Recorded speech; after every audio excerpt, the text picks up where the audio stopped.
All right, good morning, everybody. Today's Daf Chav Beis in Eruvin.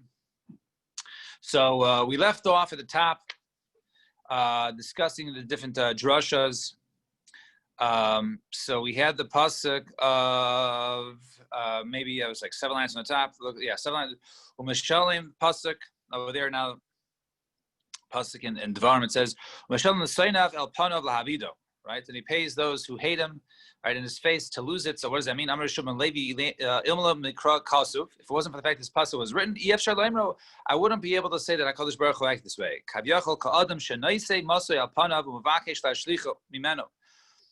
Like a person who basically has something on his face and he wants to throw it off. So too, HaKadosh Baruch Hu has to go ahead. When Rishayim do do good things, they have to be rewarded.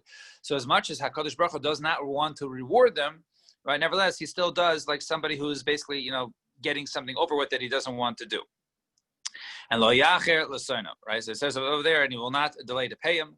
So Amravi lo l'sonav hu delay yacher v'yacher l'tzadikim gemurim. He won't delay. He only delays with those who he hates, the Rishayim. But he won't delay with those. However, to those tzaddikim, he will delay. In other words, he won't reward them necessarily in this world, but he'll reward them in the world to come. Behind the Rishon Levi, might have seen what does the pasuk mean? That I command you today to do la'asaysim hayom. So hayom la'asaysim lo l'machar. In other words, you should do it today. You should do the mitzvahs when something comes upon you. You should do it now and don't wait till tomorrow. And not only that, hayom la'asaysim l'machar l'kabel scharo. And today you'll do, and tomorrow, in other words, in the next world, you might not get a reward immediately, but you'll be rewarded later on, and not necessarily the day you do it. And Amar Rabbi Chage v'Teimer Rabbi Yishmael bar Nachmani. Ma'alchsi, what does the pasuk mean? Erech apayim. It says erech apayim. So the pasuk says he's slow to anger. Right? Why does it say erech af? Why shouldn't it just say af? Why does it say apayim? Right? So af miboiles. Ela erech apayim l'tzadikim, erech apayim l'shayim. Rather, he's slow with tzadikim l'shayim. Slow.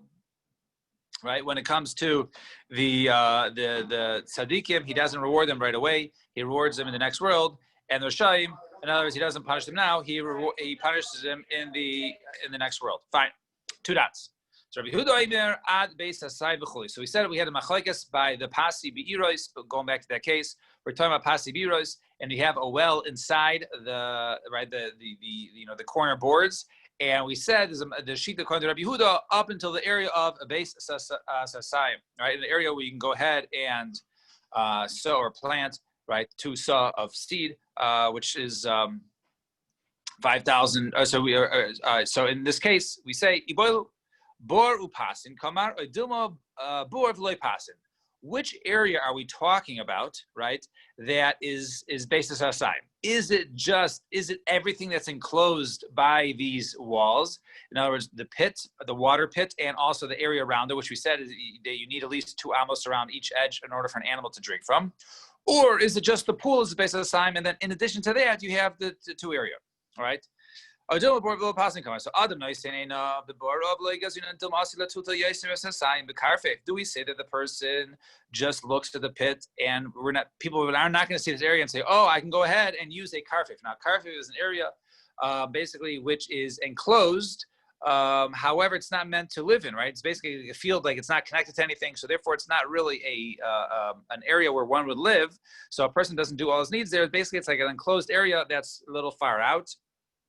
And one is not allowed to go ahead and carry there if it's larger than a basis aside. So if one sees this area of the pool plus the area around it, or the pit and the area around it is larger than a basis aside, someone might confuse that and say, I can go ahead and carry in a karfef, which is larger than a basis aside. So Gemara says, do we say that a person looks at his pit and we say, oh, no one's going to confuse that with an area of a karfef? Or dilma, so perhaps a person is not just going to look at the pit, but going to look at the area, the entire area enclosed, and say, "Oh, this is a large area," and he might go ahead because written, and therefore will make a decree. A person might come to go ahead and use a karfif, which is also larger than this fenced-in area. So Tashma, come listen. So we have a brisa, a very similar to Mishnah, but however, this brisa adds a third opinion. It says, how much can you bring the walls into the pool or into the pit? right? In order to, at least you can be able to fit the animal's head and most of its body, which we said was 2 amos. V'kameim meruchukim, and how far can you distance them from the pit? So afilu kur, afilu koraim, right? They can even be a kur or a koraim away from large. And Rabbi Yehuda Aimer beis asayim mutar yaisim is beis asayim, right? So he said beis asayim, basically one. Basically, it's area is a basis of time, right? It's one by one, which the area enclosed is a basis of time, a square basis of time. Now, in Amru, but he says, if he says it once it's there, it's also. So Amru Rabbi Yehuda said, Rabbi Yehuda,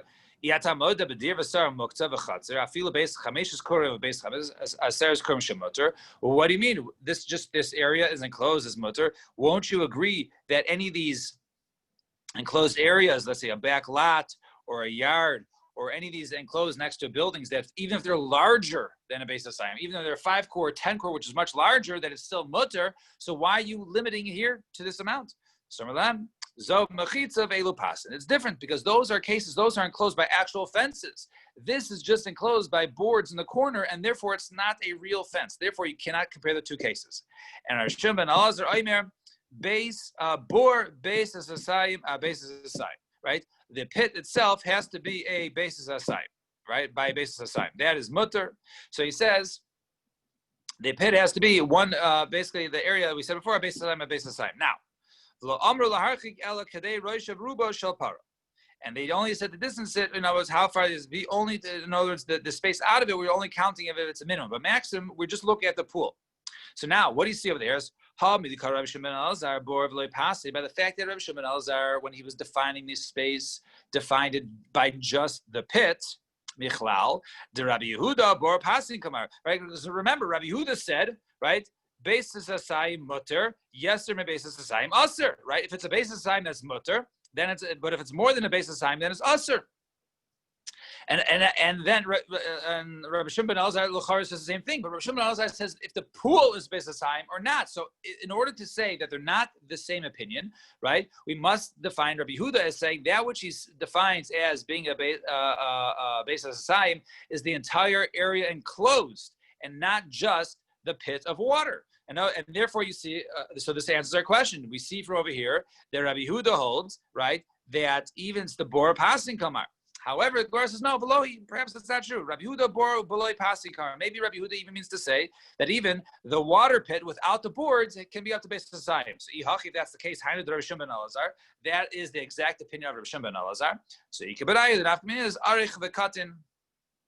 The difference within is basically length and width. In other words, that is the square area. As you notice, Rabbi Shimon Elazar says basically, he says the basis is assigned by a basis assigned. In other words, he says the area has to be square. But according to Rabbi Yehuda, it can even be, even if it's not square, even if it's basically more of a rectangular shape, that would be okay. Fine. Klal. Amar Rabbi Shimon ben Elazar, kol avir shetashmish ladira, any enclosed area, any space whose usage is basically for dwelling, could go in dir, vasar, muktzah, v'chatzer, right? Any of these enclosed areas that are normally next to different houses or yards, afilu, base, chameshes kurim, ubeis, asar kurim, even 5 kur or 10 kur, mutter. V'chol dira shetashmish l'avir. However, any dira, any enclosure, basically is just used, basically just to get out from fresh air, but it's not really to live in. Could go in burganim, shabasados, like the little huts out in the fields, right? They were not used to live in, just, used basically to get some shade when looking over one's field. Base, a society mutter, only if it's up to a base of However, yes, base society, but if it's more than a base of then it is usher to go ahead and carry inside there because that was a gzeira, because it's now similar to a karmos. Fine. Naya Mishnah. Mishnah says, Naya Mishnah. Very good. Rabbi Yehuda Omer says the Mishnah, Im haya derech reshus harabim mafsikasan yisekalena l'tzadim. Now we saw this earlier, right? A lot of the Eruvin oftentimes, right? You bring up brings a lot of the Gemaras in earlier, so we see a lot of the Gemaras that come in later and they reference it. So we saw this earlier also. Rabbi Yehuda says, if the derech of reshus harabim passes through, right? Passes through so let's say you have an area that's enclosed, right? You have an area that's enclosed, the pasi biros, and you had the Rosh Hashanah that goes through it. People walk through it. So Yisakena L'Tzadim. Says Rabbi Yehuda, you have to go ahead and make sure they walk around. If they don't walk around, they have ruined the space. It's no longer considered to be a private area. Okay? So it's very key. So people walking through, ruin it according to Rabbi Yehuda. And Chachamim say you don't have to. Even if they go through, it doesn't nullify the fact that there are walls there. The walls still remain. And since the walls established to make the Rishus Harabim, it is a Rishus Harabim. Now, Rabbi Yochanan, Rabbi Elazar, Rabbi Yochanan, Rabbi Elazar says, they both say, Kan hadiacha kachan shel mechitzos.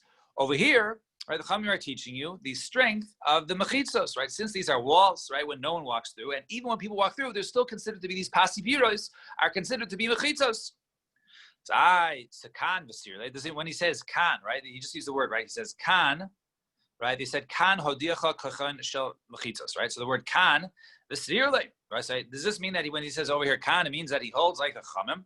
That, in other words, that once there's walls, even if the rabbim go through, it doesn't nullify it.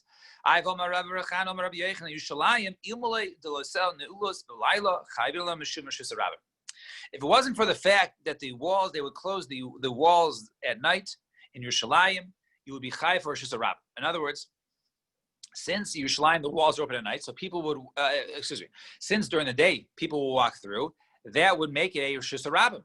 So the only reason why he was saved from Rishus Harabim is because they stopped people from walking through by closing the doors. So what do you see over here? You see that the Chachamim, right, or this opinion, according to Rabbi Yochanan, holds that you have to basically close off the Rabbim from walking through.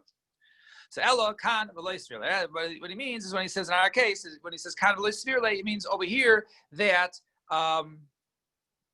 that he's just stating what the Chachamim's opinion is, that they don't care that people walk through it, but he holds that you have to stop people from walking through. Actually, we have a contradiction in Rabbi Yehuda and a contradiction in Rabbi both in our Mishnah. The Tani will know another Bryce. So Yeser al Kain. So now remember, our Mishnah says Rabbi Yehuda cares if people walk through. You have to stop people walking through, and the Chachamim do not care as long as there's walls. Then it's considered to be a Rishus Yachid. And we have another case that says, yes, okay, we already saw this earlier also. Person who has two houses and they're facing one another across the street from one another, and in between them is Rishus Harabim. He can either go ahead and put a lechi on two sides, or kar mekan v'kar mekan, or each side have a lechi, or each side have a beam. So he can go ahead and carry from one house to the other through the Rishus Harabim because he basically made an enclosure in the Rishus Harabim. So Amrullah, the Chachamim say back to Rabbi Yehuda, ein marvim Rishus Harabim mekach. You can't go ahead and make an Arab like this. Now, what do you see over here? According to Rabbi Yehuda, we don't care if the Rabbim are still able to walk through since you have lechi or korah, it's fine. And according to Rabbi Yehuda, and according to the Chachamim, no. Even if you have the Rishus Harabim going through, it's not good. You have to make the Rishus Harabim go around, or else it's not a Rishus Yachid. So it's like stira. So kasha de Rabbi Yehuda de Rabbi Yehuda, kasha de Rabbana de Rabban. Both a contradiction, both in Rabbi Yehuda and the Rabbana. Now we're going to answer it. To Rabbi Yehuda de Rabbi Yehuda like kasha. Maybe you could say Rabbi Yehuda's not a kasha. Hasam di gashtei mechitzas mal yosa. Over there in the case, the reason why he doesn't care if a person has two houses across the street from another, and as long as you put two lechis on the sides or two korahs up, people can walk through. Why? Because you have two good walls. You have each house. Each house is two good walls. So since you have a solid two walls, then we don't care for the people walking through it. It doesn't ruin the Rishus Yachid. However, but in our case with the pasiviros, which we have the four corner boards, leka shtei mechitzas, we don't have two good strong walls, and therefore that's the reason why he doesn't want. You have to basically tell the rabbis to go walk around. And Rabbana Nami Lakash also the Rabbana is also not a contradiction. Why? Hacha Ika Shem Arba Mechitzas. Over here, according to the Chachamim, we have four walls, right? The Pasiviros is four walls. So since you have four walls, so therefore we don't care that Rishus Harabim walks through. However, Hasam over there in the case the two houses facing one another, Leka Shem Dal Mechitzas. You don't have the name of four walls. You really only have two walls plus lechis, or two walls plus korahs, and therefore you would tell people they have to go ahead and they can't walk through. Fine. New case, all right? Two lines from the bottom. All right, those of you lost track. Amar Rabbi Yitzchak bar Yosef, Amar Rabbi Yochanan. Eretz Yisrael ein chayvin aleh mishum Rishus Harabim. In Eretz Yisrael, one is not chayiv for carrying in Rishus Harabim. So the Gemara needs to, what does that mean? So Yosef Rav Dimi Kamer Leila Hashmaitz. You see, Rav Dimi he taught over this limit. So Amalei Abai Rav Dimi. So my time. What's the reason? Right? What's going on here? So Ilema. Ilemashum the makif le suma the tsur mihach gisa umechatna the gadar mehach gisa. Do you say that the fact that at one side of it, basically it's surrounded by one area's high slopes and the other area is deep, I guess it goes down deep, right? It doesn't actually give geological locations, right? But one area goes down and the other area goes up, and therefore there's basically walls there, and it's surrounded by these natural walls, right? The walls that go up more than 10 tefachim or walls that go down 10 tefachim, right? So bavel nami. Makivle pras mahagisa v'diglas mahagisa, right? By also bavel, you have the paras, the Euphrates and then Tigris River. They have the rivers there, so maybe the rivers also create a Rosh Hashanah. And dukoyamonami makif ukainus, right? And what about the entire world, right? Surrounded by ukainus, which is the oceans, right? So everything is covered. Everything ultimately is there's a border at some end. It eventually ends at some either water or mountain, right? So Yigor says no. Dilma ma'alais umardas kamartas. He says no. Maybe it means not all of Eretz Yisrael. Maybe the areas of Eretz Yisrael which are on inclines or declines that are steep, those aren't Rosh Hashanah, right? Because Rosh Hashanah has to be an area where the public walks through. If something is difficult to travel through, then the public is not going to be walking through there. So it's saying that those areas are difficult to travel through, i.e., there's a very incline or a decline. Maybe that's what it means. So Amarle said to him. He said to him. He says. Kakafna, right? He says kakafna, which is like a smart one, Adam Chashuv, right? I saw actually you were in Shir when Rabbi Yochanan said this, right? So when this was stated, right, I heard that you were in Shir, and therefore you were taught what the Masorah was, what the statement doesn't mean all of Israel. Rather, it means just these steep inclines and declines. That's those places do not qualify Rosh Hashanah. And Itamar Nami similar was said, Kiyos Rabbi Amar Rabbi Yochanan. Remember the some say Amar Rabbi Yavo, Amar Rabbi Yochanan, Ma'alois Muroidish Eretz Yisrael, right? The inclines and the declines in Eretz Yisrael, Ein Chayavin Aleh Mishum Shizrab. One is not Chayav Shizrab, Lefi She'enan Kedigle Midbar, because it's not like those who traveled the Midbar. Those who traveled the Midbar was easily travelable. It was flat surface, and therefore, since these areas are not like it, therefore one is not Chayav for those areas. Fine. Boy Minei. Rachava Mirova. Now we're going to ask a couple of similar questions.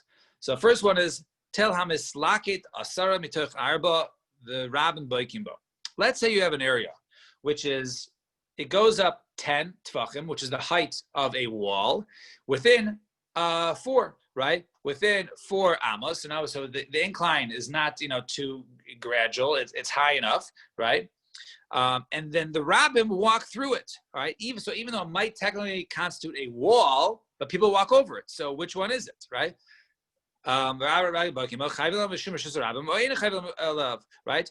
Do we say, is it considered to be a Rishus Rabbim or not? Right? People walk in it on one hand. On the other hand, it's like a wall. It's halachically a wall. So Gora says no. According to the Rabbanan, remember the Rabbanan in our Mishnah who hold that the rabbim will walk. Right, we don't have to say, "Hey, go around it" because it doesn't nullify the walls.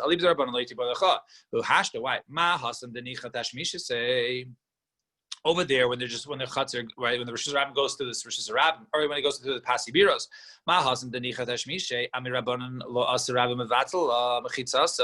that the people walking through it don't affect the walls. So over here, where not as many people walk through because it's a little more difficult to walk through.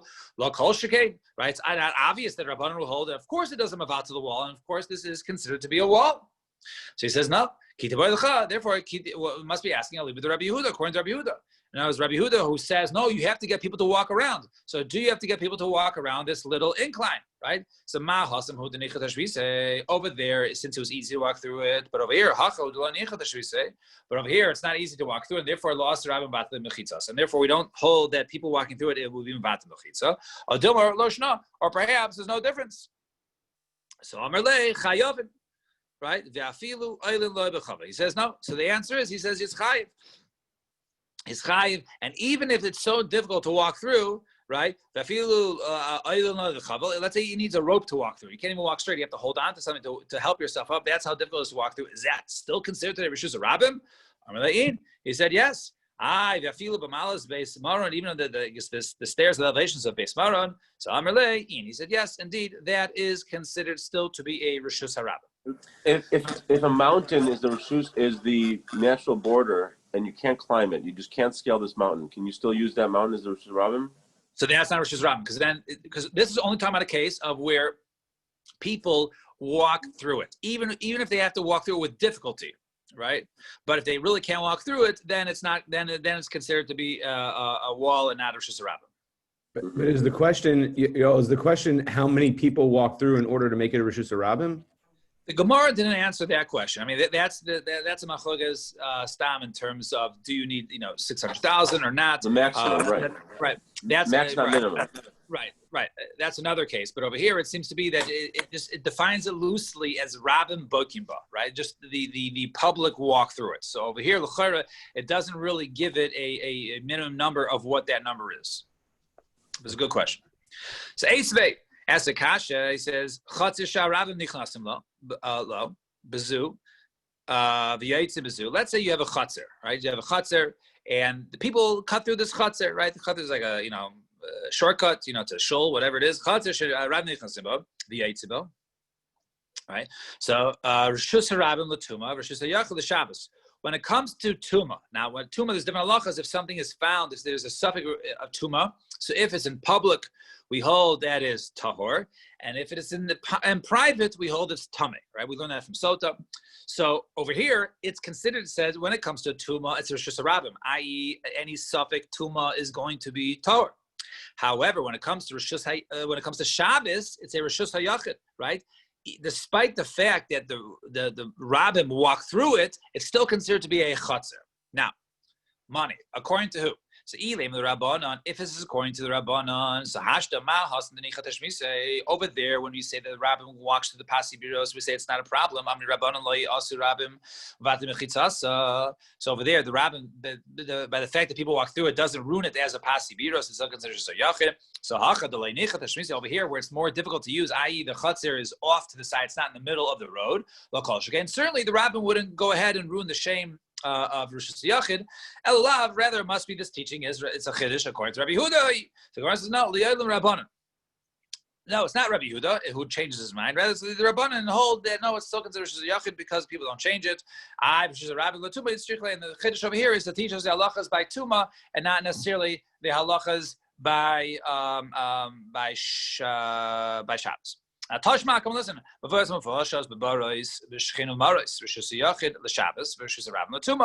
similar case, you have a mavui, mefulash, you have an open alleyway. Now it's open both sides, and there's basically two parallel walls, and it's open into a bore, into pits or cisterns or this other caves. Is it Rishus Yachid when it comes to Shabbos? Right? As you carry it, since people can't easily travel through, it's considered Rishus Yachid. But when it comes to Tuma, it's Rishus Rabbim. So Gar says, what? The alleyway is in a pit.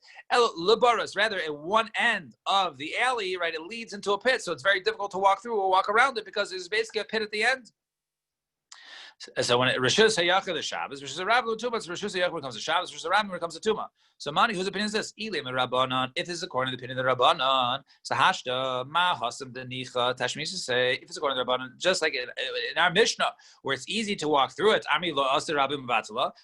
By the fact that the Rabbim walk through, it doesn't ruin the walls. So Hachad Leinicha Tashmis say look over here where it's difficult to walk through the Mavi because it basically it leads right into a pit or something that we can't really travel through it. Low culture, right? So certainly it should not ruin it as a Rishus Yachid. So Allah, rather it must be Rabbi Yehuda. It must be the chiddush according to Rabbi Yehuda. So it says no. The Yom Rabban relates to Rabbanim. Rishus Rabbim l'tuma it's strictly, and the chiddush over here is to teach us the halachas by Rishus Rabbim that if you find something there, there's a suffix tuma there, then it would be tahor because it like Rishus Rabbim. And finally, Tashma, come listen. Shevile Beis Gilgal Ukayetzi Bahet. Right, the paths of Beis Gilgal and similarly to those is a Rishus Hayachid when it comes to Shabbos, Rishus Rabbim l'tuma. But when it comes to Tuma, if there's any suffix Tuma, it's like a Rishus Rabbim, and it would be Torah. So ve'ezish shvile Beis Gilgal, and what is it considered to be these paths of Beis Gilgal? So Amri Debei Rabbi Yanai Kol Shein Ha'eved Yachol Lito Sa Shel Chitin V'Yoretz Lifnei Sardiot. Right? It's a strange definition, but something that basically a servant cannot go ahead and take a saw of wheat and run up this area, run up this hill because of the incline. In other words, it's a difficult area to travel through. So an area like this, yeah. I know we're running late, but just with the Tuma and the Tara. So Tuma is only in public areas, not private areas on Shabbos? So, nothing to do with Shabbos. Nothing to do with Shabbos, right? So when it comes to Tuma, let's say a person walks by something. Let's say there was a bone of a dead body, okay? And a person walks over the bone, he's tummy, okay? Now, let's say a person walks over this, he walks by this bone and he's unsure whether he stepped over it. So if he stepped over it, he's tamei. If he didn't, he's tahor. So which one did he do? I don't know. So it depends where it takes place. If it took place in a public area, we say he's tahor. If it took place in a private area, if the bone was in someone's backyard and I took a shortcut in someone's backyard, I'm tamei. But if the bone was in the Shus HaRabim and I walked through the Shus HaRabim and I don't know if I stepped over it, it's tahor. So that's the case there, but nothing to do with Shabbos. It's just two parallel halachas. So anyway, so back to the case over here. So he said that this path over here, if it's too sloped, that even a servant can't run through it, right? So Mani, whose opinion is this? If it's according to the opinion of the Rabbanon,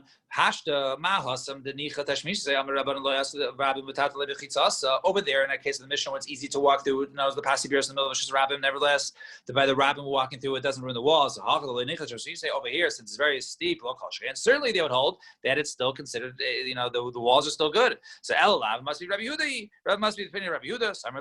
So he answers, no, Shvile Beis Gilgal. Marta, you talking about Shvile Beis Gilgal? No, Yehoshua Ohev Yisrael Haya.